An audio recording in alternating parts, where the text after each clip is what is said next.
Okay, so this is a lathe, and I built this using my scrap wood, and this is from the bathhouse. Right here, I drilled in 2 parts so that the drill could fit in evenly. And it spins around, and you can hit it with a chisel, and it's like a real one. All right, let's see it work. Okay.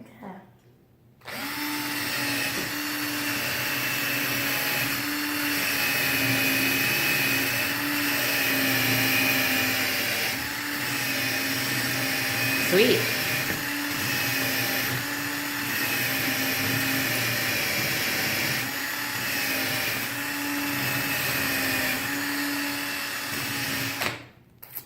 Thank you.